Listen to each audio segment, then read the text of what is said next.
If you clicked on this video, you probably want to improve at chess, and you have one big problem, but it's easy to fix. The one big problem is that you have been listening to the wrong chess teachers, but you do have me now. In the previous video, I already showed you that most chess teachers will just tell you to put your pieces active.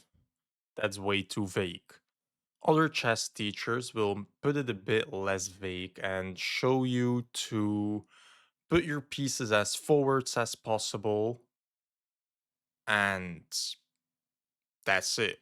I will show you to put your pieces as forwards as possible without letting him attack them and moving with threats. So I have never faced this variation before, I cannot lie. Um, I kind of want to put my knight here, but then you will probably do this. Um, if I move back, it looks a lot like a fantasy variation, to be fair, and then I can just play it as a French, but I probably don't want that. I would love to move this knight to move the bishop, to be fair. I could also take, attack the bishop, has to move. Um, yeah, I don't know. This is quite a weird variation. I have never faced this before, to be fair. Maybe actually h5 to fight for this. I don't know why, but h5 strikes me as a good move, and I have no clue why. I just want to put my bishop here. Maybe put my knight here actually, so that after it takes and takes, I have an active rook, and probably trade queens, shut the center, and don't castle. I want to put my bishop out. Yeah, so the problem is if I do this to play e6, you have f5 trapping my bishop. So take still doesn't blunder this. If I do this, you have that. I just have to go back and I didn't achieve anything. If I do this, you have take and take. If I do this, you can push.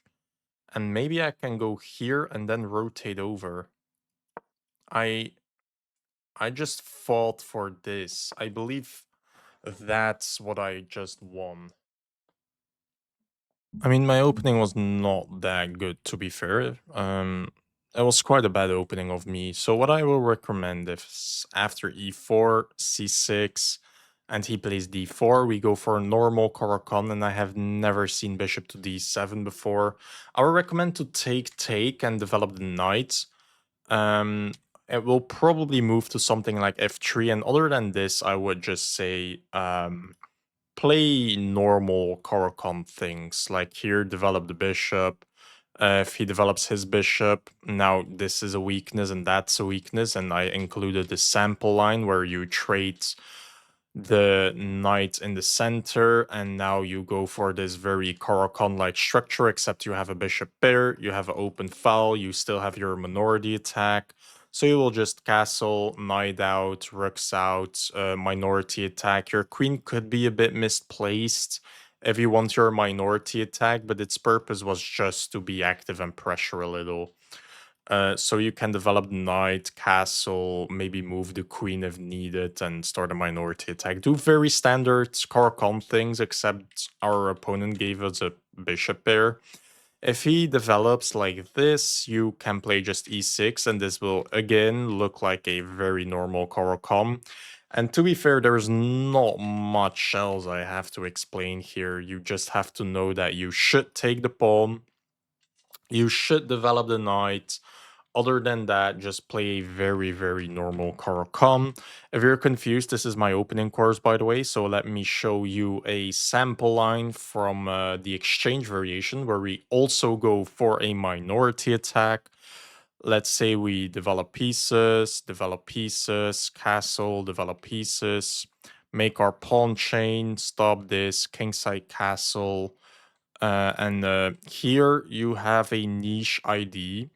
This queen will probably go here, and the knight is already defended by knight. Why is that important? Because in this position, you could say rook to c8, and after rook to c8, queen to c2, trying to get this pressure, we could take the knight to alleviate the control over d4, and we will have the threat of knight takes on d4, because if you take with the pawn, the queen's hanging. I hope you understand that. So we threw the knight, pin this pawn to the queen after queen to c2, so that we can take this pawn and you cannot take back. The one issue is that the knight can take back. So we do eliminate the knight first. The problem is that it's defended with a knight. So after it takes, you will just take with the knight, and we still cannot take on d4 because the knight can take back. And because that doesn't happen, we cannot make the spin work. We cannot make this spin work. And you can put your queen on c2 and have this pressure on h7. With the threat of taking our knight, we take back, and then you can take on h7 with a check. So we will play bishop to h5 in this variation. This variation you get a lot, by the way. So that after queen to c2, we can play our bishop to g6. And after takes and takes, this queen is just useless. It's biting on sand. And now you see a structure where we have 3 pawns like this. He has 4 pawns like this, and we have 2 pawns here. What's that called is a Carlsbad structure. And in a Carlsbad structure, we will get attacked like this, and we will attack here, which is very important to know. He will probably attack with his pieces, our king with his pieces. We will attack his pawns with our pawns. That's called a minority attack. And that's exactly what I showed you. So here we develop the rook to set this up. If the knight moves, he can just move a pawn. We move our pawns, knight goes to b3. We get our minority attack, and after takes and takes and takes and takes, and this happens. You could, by the way, take, and probably he has to take back with the pawn, and now he has a backwards pawn. So a backwards pawn is a pawn that cannot be defended with another pawn, and you should control the square in front of it and attack it. So after takes and takes, he has a backwards pawn. This is not defendable with another pawn. We do already control the pawn in front of it, and if he were to push it, we could always trade it off, and then he has an isolated d pawn. So we did already create a weakness, but actually the best move is just to develop the queen, because we want him to take us, actually. Because after takes, we could take back with the knight or the queen. Yeah, the knight or the queen. And then he has an isolated pawn here and an isolated pawn here. And if we take back with the knight, for example, the queen has to move again. And then we already have a good clamp on c2 to try and get a rook in. So probably something like double up the rooks, something like rook to c2, c4 to already have pressure on the pawn. Then rook to c8, infiltrate on c2. Try to win both of these pawns because they are very, very, very weak. And after we win all of the pawns, we have a passed pawn. We will push our passed pawn. He will probably have to sack a piece for the pawn. Then we are still up a pawn and a piece. Then we will just win the f pawn and have another passed pawn. And by then, we should be up so much material that we can either checkmate the king or start a majority attack, our 3-on-2, to have another passed pawn. And that's how you win at chess. You either checkmate or try to promote a passed pawn. So our best plan is to probably take back with the knight. Let me check that. Let's say he takes. Oh, we take this pawn. Oh, we take that pawn with an attack on the queen. Yeah, fair enough. Yeah, so I will stop the variation here. And already, what did we do? We created the passed pawn. We will win a lot of material. The engine just wants him to take. We will take the queen. He will take back. And now we have a passed pawn to win the game. We can win these 2 pawns too. Why? Do I think that's important? Because that is his form of counterplay. If you are anything below 1500, you probably know what counterplay is, but you don't really understand it yet. No offense, that's why you are here. Counterplay is always in the form of a checkmating attack or a passed pawn. So if you are losing, sacrifice everything you have, everything, because you will not win the game anymore if you play it slow, unless that your opponent just makes a stupid blunder, but you can't just count on a stupid blunder. So you should put all of your effort in either creating a passed pawn, push it, that's your counterplay, or a checkmating attack. Other than that, you should not be able to win the game anymore. So this is a form of counterplay. So I will just after take and take, he will probably take our rook back. Then we will have a rook and a piece against the queen, which is absolutely winning for us. And I will just align my rook, align the bishop, align my queen to win these two pawns so that he has no form of counterplay. And after he has absolutely no counterplay, then I will just simplify the game however I want it and start pushing my passed pawn. That's how I would proceed to win this game. So I hope that was very instructive. I learned you a lot about the opening, a quite weird opening. The exchange Khan, which will be very useful, and the middle game plan in the Carlsbad structure with it. If that was instructive, subscribe. And other than that, let's go back. Okay, so take, you have to take with the bishop.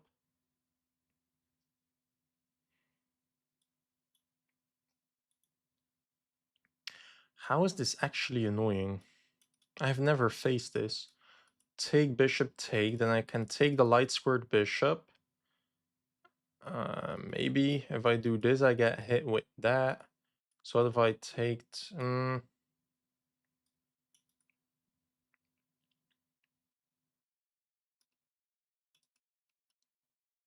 here, you kick me. Yeah, fair enough. So I think I do have to take, and after bishop takes, knight takes, that blunders a pawn. Oh, it doesn't. Wow. Okay. Um, good morning. Um, down.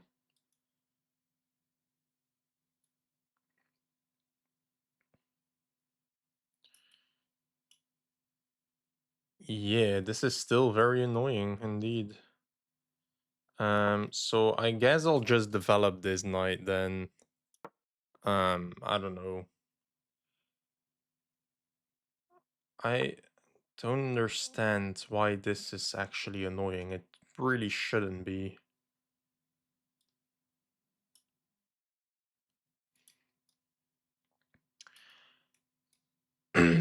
So now I can move in. So I'm moving my knight forwards with a threat of taking the bishop. And you cannot kick the knight because the bishop will be hanging. So, and that's again what I always tell you about moving your pieces with a threat. So let's now develop again.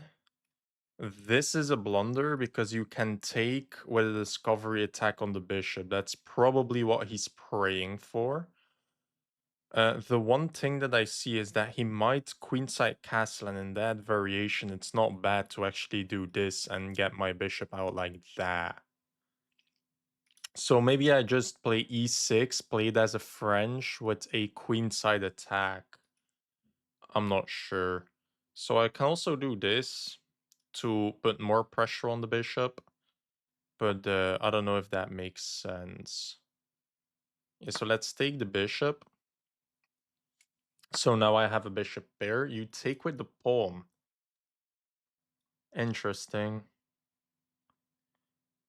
Um, yeah, I think I'm gonna play e6 and just develop my bishop the other way. So now you're just trying that I cannot develop this bishop. So I could try and go here, but now I cannot. So let's just develop this bishop.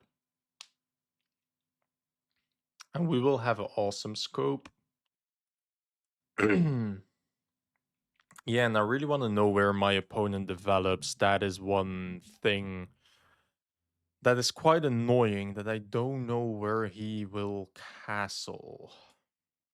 So I really want to make this pawn break work, because after takes, I give him an isolated pawn now, but I want to do it in a fashion where I don't get an isolated pawn, because if I have to take back, I just have an isolated pawn myself.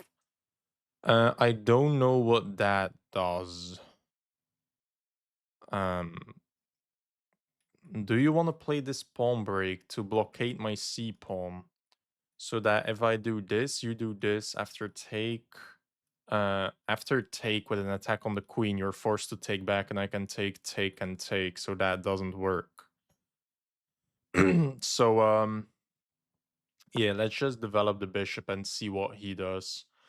I put the bishop to the most forward square where it cannot get taken nor attacked. I don't really have a threat, but I mean, it's not everyday Christmas, you know. You can't have a awesome move every move, so sometimes just gotta move fast because your opponent is even faster, and see what happens. By the way, why did the thing here change? Usually there is a chat. Why is the chat gone? I only tell people GG's, so it's not that I'm chat banned or something. I don't even know if that's possible on chess.com, but I will assume there is a chat ban, and I will assume that's not why my chat is gone. Because I only tell people GG. Oh, here is chat. Oh, you gotta press the chat function now. Okay. Um, yeah, I want a castle. This comes in, and after takes and takes, knight takes, I'm up a pawn, but I do get check. So being up a pawn is awesome, but it's quite frustrating if the files to your king open up. So do I move my bishop? Maybe forcing this, but after take, now you have knight take. That was your plan. So I'm constantly thinking, my opponent moved this. What is the plan? It's to defend the knight so that I cannot take, take, and loosen the grip on c5. Because now if I take, he will take back with the knight. Yeah, so I guess let's again just play this. Maybe forcing something here, but I will get my knight into the center, open up this check, and maybe attack his weak e3 pawn. So I'm thinking about, what is my opponent doing? What is my opponent's threats, IDs? What are my threats? What are we fighting for? What does my opponent want to do? And I'm constantly trying to develop with a threat, which is what I learned during the previous video. If you like these practical tips, subscribe. If you want to know how I developed a whole game with threats and won quite easily, go watch that video after this one. So I don't really have a big threat. Maybe it's to take and have more pressure on this knight, but I don't see that being useful yet. You just queenside castled. So if I do this, you can go for this. No, because take, take, knight take, bishop take. I do have to think about bishop check. So let's castle first. I will assume that my attack is way faster than this. Maybe I'm wrong, but I think I'm right. And if you take to do this, maybe I can even play h4. Yeah, so he does sag the pawn. That's very valid. But after take, and take, I have the threat of jumping in here. Um, Yeah, so I don't know if I want to open up everything or do I play h4, but then this happens. So I think I have to take the free pawn and defend my king with my life after. So I will break open everything that you defend your king with and try to defend mine.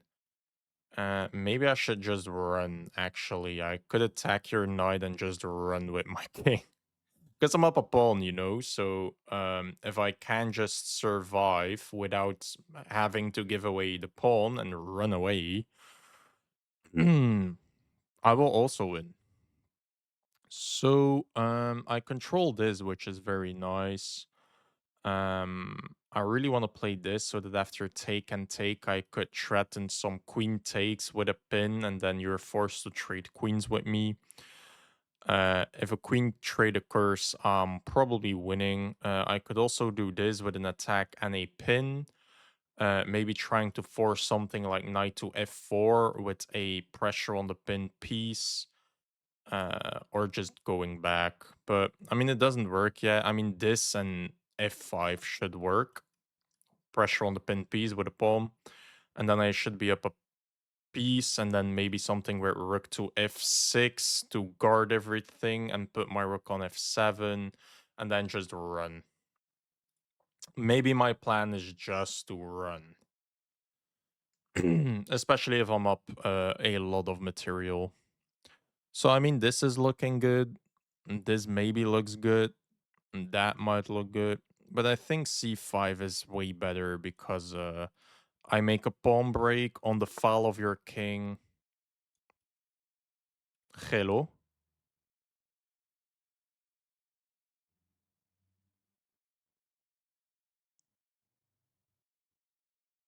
I don't see if that's a blunder or not. Because if I take, you move your queen.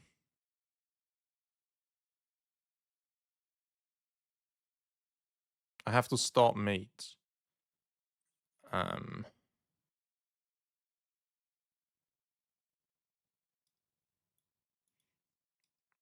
so I can fork, you can do this. My knight is undefended and you're threatening mate. Sneaky. Sneaky, sneaky, sneaky. So I also have this with the Ogiga pin, but that doesn't work. So I'm thinking about something like this to defend my knight, attack yours. Probably knight has to move and I still have a fork. And I can run my king, which is the exact plan I'm constantly talking about. So let's do that. So exactly that happened. Now I have this fork. Does my king survive? You move. I can just make a pawn break attacking your rook. You have some check I have to run. You can check. And I can push a pawn, check to run. Then you take a pawn, but I'm up a rook, I believe. So I think I survive this. After this, I can take a rook, and I'm at least up the exchange and 2 pawns. Oh yeah, did I just calculate this? I can just take the rook. Wait, so I take the rook. You give me a check, I have to run. You give me a check, so I cannot run, so I have to push a pawn. So that you can give me a check and then I can run, and then you can take this pawn, but I can run. And I'm up the exchange and 2 pawns. So I think I survive this, and if I survive this, I should be just completely winning and safe. So let's run fast because it's my only move. Then you'll check, so I cannot run, but I can push my pawn. You either take my knight, and then all of your pressure is just gone, and then I can start my counterattack. Yeah, so you do this. If I move here, that looks dumb. So let's be rather quick because I'm down some time. If you take my knight, your pressure is gone. So I think you have to give a check. I have to run. You have to take this pawn with a check. I'll run again, which blocks my queen annoyingly enough. But then I can get my rook up with an attack on your queen, defend this pawn, run my king, take this. with all sorts of attacks and checks and yeah, that could be good. You can also infiltrate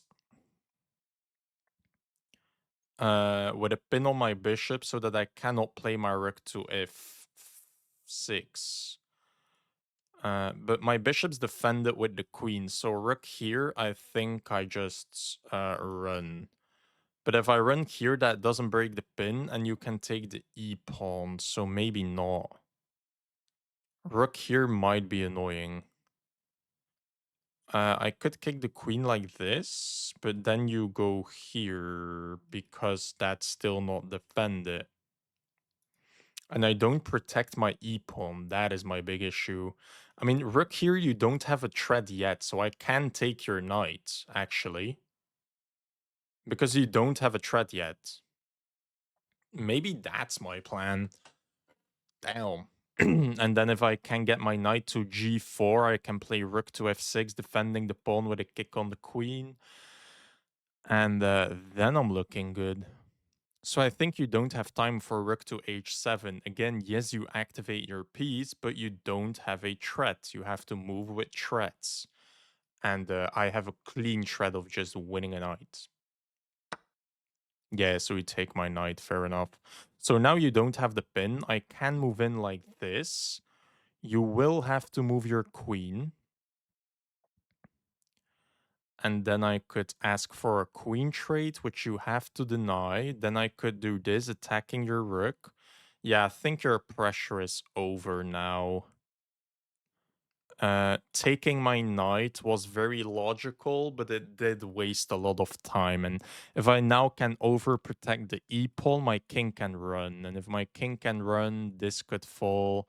I might start asking queen trades, activating my pieces, making your king as unsafe as mine.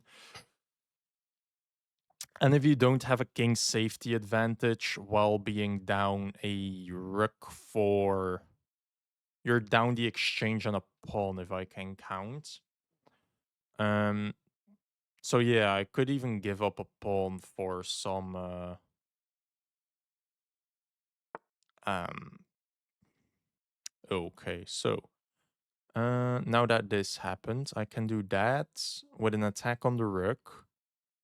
You'll have to move, then I could take with an attack on the knight so that your knight has to move, but it can move closer to my king.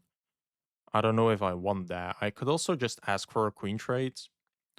You cannot infiltrate. You can go here. Is this annoying? I have no clue. So maybe I move my king so that I have this threat. Because taking that with the queen should be annoying. Or I just ask for a queen trade. Um, Asking for a queen trade, you probably come forwards, but you still have nothing. Can I do this? Because now your rook cannot infiltrate because I control h6 with my queen. But I'm opening up so many things for you. So I think I could also attack the queen like this. My bishop didn't really have a purpose anymore, but you have check. Then I could block with the queen. Um, but you can defend it with the rook. And after take and take, I could come forward so that check is blocked with the rook. I mean, does it have a benefit to have my bishop here? I don't think so. What if I ask a queen trade like this? I still don't have a threat is the annoying thing. I really want a threat. If I go here, I don't have this threat because you're knight. So maybe infiltrating to g... Yeah, let's ask a queen trade. You have to move and then I can infiltrate with my queen. And that should be very good. I do have to monitor rook to h7 maybe, because if you can pin this to attack my rook, maybe moving my rook like this is my plan, so that I can do this with a check. You have to take, king has to go here, and then I should have threats, but I still don't see him. Um,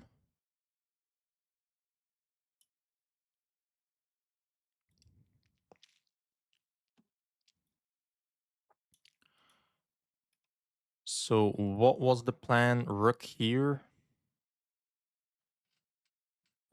Just so I can trade your active rook. That makes a lot of sense, I believe. You might pawn break, but that should also be in my favor.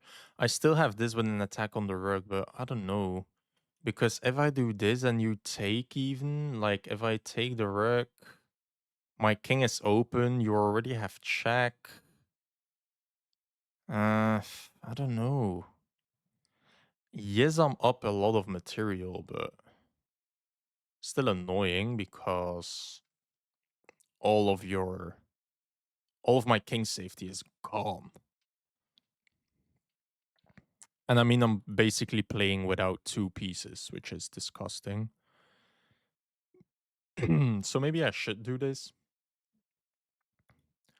Maybe you preemptively move, then I could pin it so that I get check. Then you have to move again, and probably there is some fork somewhere. Um, Knight goes back to defend my infiltration. That is valid. Can I wait? So what if I attack your queen right now? It can go here.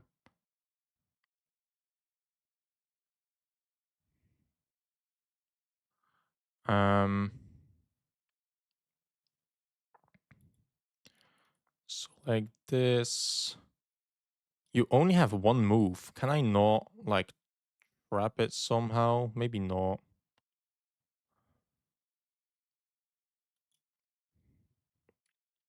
Here, so that take is take, and I control everything. Maybe that's my move. Here, you cannot infiltrate. If you take, I take with the bishop.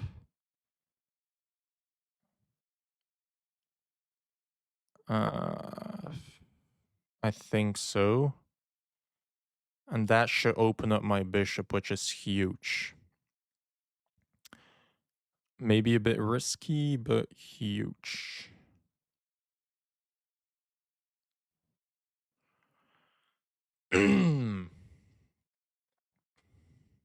Yeah, so I attack your rook. If you just move the rook, let's say here, to maybe set something up like take, take, and take.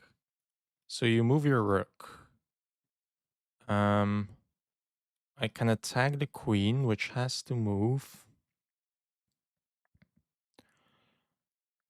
I could maybe just give this check still, and after takes, queen takes. Oh, you go there to move and have pressure on this.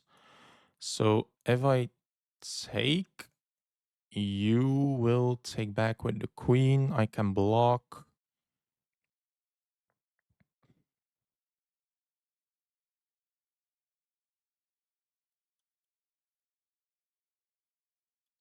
I could also do this so that the knight cannot move, and then I have that. I could attack your queen, only move, then I could take. And if you take with the queen, I can attack your queen again, but that doesn't really open up anything useful.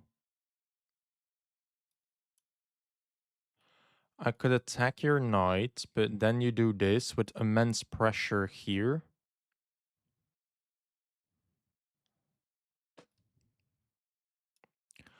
I think I just pin the knight. You don't have a check.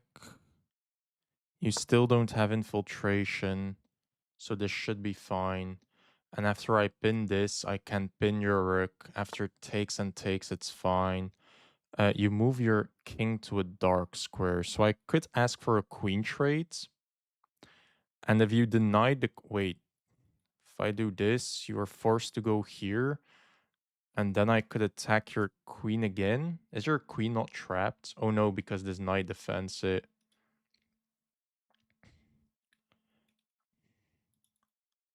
There has to be a way. I can ask for a queen trade, And you cannot deny the queen trade. Because if you deny it, you lose your queen. Your queen is undefended except with the pawn, so takes doesn't work. I just take the queen. You don't have checks with the knight. Queen here, you move in. I have take with the queen. So you have to take with the rook. And then I can just move. And everything is well defended. I would love for something like this to work. You have to move, but then I don't see my threats. I have to kick the queen. What if I kick the queen like this? Um, you have to move here. Then I have this, and then you do this. So what if I take first? That doesn't make sense. So, oh wait, after this, you always have the knight jumping in. So I think I have to do the queen trade version. Because if I kick the queen, you're forced to go here. I can pin the queen to the king. Your knight has to jump in. And then I don't see my threats.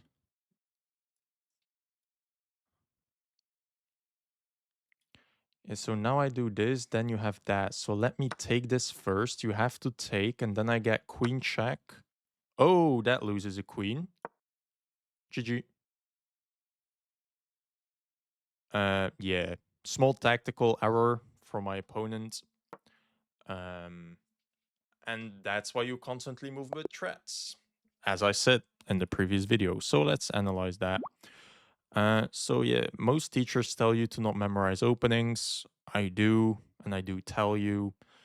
Most teachers tell you to just activate your pieces. That's way too vague, and that was a horrible game of chess. Let's go. So, yeah, this was weird. I have never faced this in my life. So I was a bit taken by surprise because I have memorized everything and then I see this.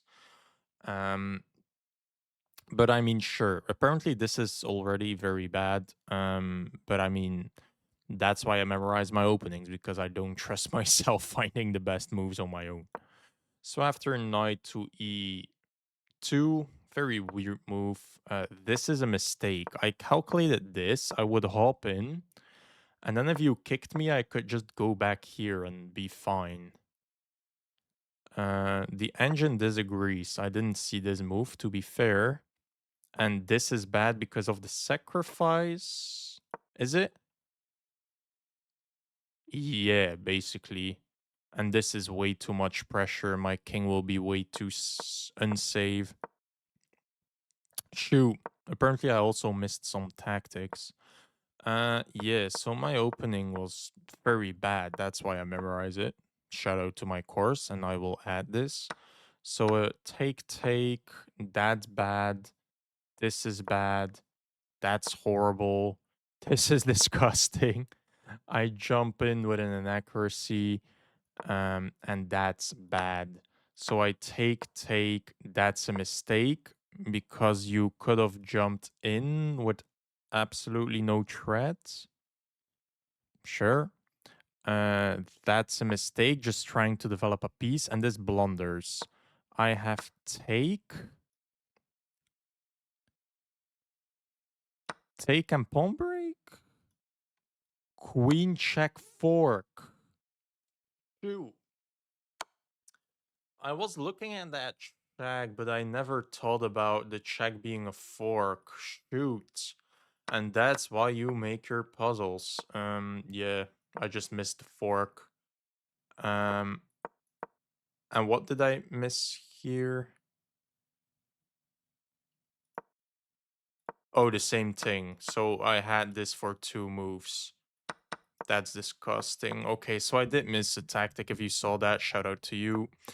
Um, so all of this happens, and that's why the game accuracy is that low. It's I mean, if you blunder and make that many inaccuracies, so that's the best move. I castle, you do this, and taking is actually +4. So that's the best move. I defend my knight, I kick this knight, I make this very vulnerable, and I thought I was winning here.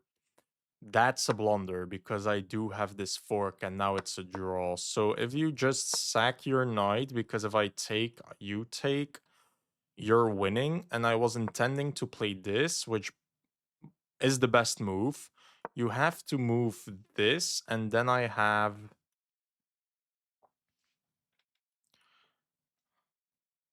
nothing? There's no way that takes is a bad move, right? Take. And if I take back, that loses too. You just take back. I cannot ask a queen trade, and taking this spins myself. Making this pawn break after takes, I'm attacked. And I just cannot defend checkmates, apparently. Damn. I thought I was safe and I could always run. So, I mean, fair enough. Apparently, I miscalculated that. And take is fine. That's a blunder. You have to go to the most forward square possible. After takes and check. Why is that better? Oh, the plan is not to give a check. It's probably to move your rook in, use your queen as an anchor, and mate on g6, g7. So if you do this and takes, do you just move in? You move in with the knight. You sack the knight. Ew, because of the bishop. Shoot. I mean, I didn't see this, and then that's annoying, and you can just sack your rook. Yeah, didn't see that. Damn. Okay. Yeah, I didn't calculate this queen g6. I didn't see the knight jumping to g4 to open up the bishop. Cannot lie. So take, check, I run, and now I'm winning. This check I push. The engine wants to make a draw, which doesn't make sense. Check, I run. Give up this pawn, and I run. Now you take the knight, which is fine, and I defend my weak pawn. You move. I ask for a queen trade in the wrong way, but whatever. You move in. I make a threat. You defend it. This is fine. That's the best move to keep my most dead piece alive. So you always should think, what's the most useless piece? My bishop is horrible. So I now made my bishop useful. You move like this. That's an inaccuracy. That's bad. Asking for a queen trade. Oh. I would much prefer it if he takes and I can activate my rook with it. That's why queen to h8 is better than g7.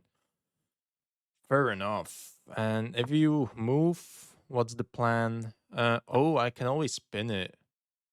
I didn't even think about that. Take a stake, that's not a threat. You can attack. Wait, what? Why are we just giving away pieces? And that's what I also explained in the previous video. You can have so much pressure that he just has to give up some material to alleviate the pressure. That's exactly what's happening. By the way, I'm very scared of takes. How does this not work? You take the queen first, fair. And after takes, now you can take this first with a check. Then he has to move, and now the bishop's just hanging, and you don't have a threat. I was scared of takes, because if I take, you open up this. I mean, I do cover everything, so I guess it's not even a threat. But after take, you already have check. Your rook might infiltrate somehow. Not looking pleasant, but I can just trade everything first, fork your rook and your king, and it doesn't even matter anymore. So yeah, fair enough. That was a little bit better. Sure, you go back. And I saw this, but then the knight moves in, and I didn't see what to do after. I can just take a free pawn, offer a new queen trade, and this one you do have to take because your knight is just your queen is trapped. And after takes and takes, you don't have any pressure. You have to do this to alleviate this pressure. And my bishop's defended, so I just, yeah, fair enough. I over defend my weakest pawn and I start pushing my passed pawns, and that's how you win this easily. Let's say take, and you attack me. I can ask for a trade. if you take and take, for example, let's say something like this happens, then I can take. This is already a fork, but let's say that does not exist. I mean, sure, but let's say I didn't blunder a uh, a pawn after something like this. I just push the pawn, push my king, take these ones, start pushing these ones, and it's just all about the passed pawns. And I will get a lot of passed pawns because I exchanged all of my pressure for the exchange, and then I won some pawns with my queen. So my passed pawn will be just killing you. So yeah, I did this wrong, but you took back wrong. If you took back like this, I think I would still give a check. You would have to move, and then I could take this with my queen, which is a blunder. Shoo! Yeah, if you do this, my queen is lost, so I have to move my king, and then you can take attacking, and I don't have checks. I mean, I probably would have seen that. Maybe not with 3 minutes on my clock, to be fair. So I have to take this with a pawn, and I create 3 connected passed pawns, so I mean... And then I can just block the file, push my pawns, and this is easily winning because I have 3 connected passed pawns. To be fair, I'm also up the exchange, but you do have a majority attack, so there is counterplay. I do have to be careful of that. So if you learned anything, subscribe, and other than that, I will see you in the next one.